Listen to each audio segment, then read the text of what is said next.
சட்டவிரோதமான மணல் குவாரிகள் பற்றி கொஞ்சம் பார்க்கலாம். அதை பற்றி கொஞ்சம் கூட இன்ஃபர்மேஷன் கொடுக்கலான்னு வந்தேன்.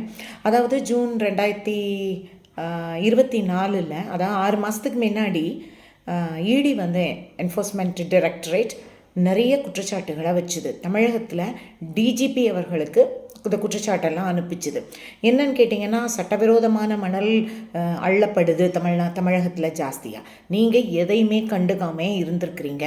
குறித்த இதுக்குள்ளே அந்த நடவடிக்கைகளை அரசு சரியாக எடுக்கலை அப்படின்னு சொல்லி 23 கடிதம் அனுப்பியிருக்காங்க என்ஃபோர்ஸ்மெண்ட் டைரக்டரேட். அதுக்கெல்லாம் என்ன இந்த அரசாங்கம் பதில் சொல்லிச்சு? அது யாரானும் பொதுமக்களுக்கு அதை பற்றி அக்கறை இருக்கா? எதுவும் நமக்கு புரிய மாட்டேங்குது.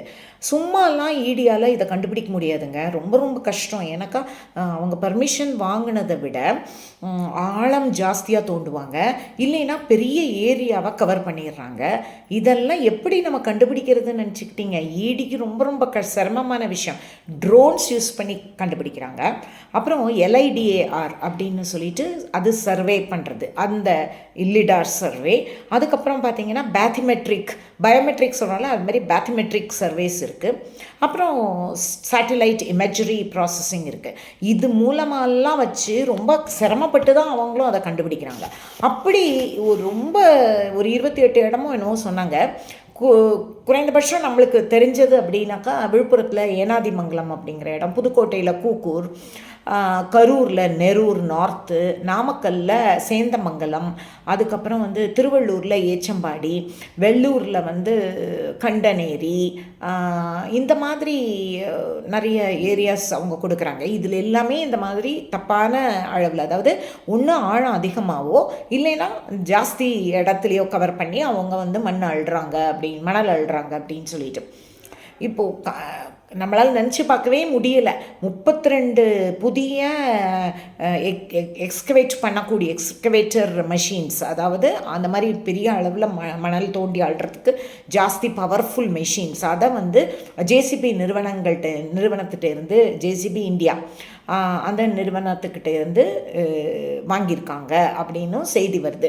இப்போது அந்த மாதிரி 2 வருஷத்தில் எவ்வளோ தான் அவங்க அள்ளிடுவாங்க சார் அப்படின்னு நீங்கள் கேட்டிங்கனாக்கா, 4700 கோடி ரூபாய்க்கு அள்ளியிருக்காங்க அப்படின்னு ஈடி சொல்லுது. நான் சொல்லலை, மணலை அள்ளி இருக்கக்கூடும் அப்படின்னு 2024 ஜூனில் ஈடி சொல்லிச்சு.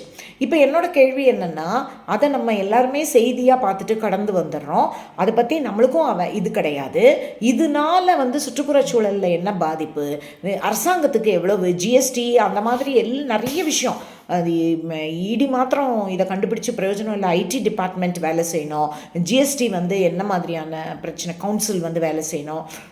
இதெல்லாமே அரசாங்கத்துக்கு கூடுதல் வரி வர வேண்டிய விஷயத்தில் ஏன் அரசும் சுணக்கமாக இருக்குது, அந்த மாதிரி விஷயங்களையும் நீங்கள் புரிஞ்சுக்கணும்.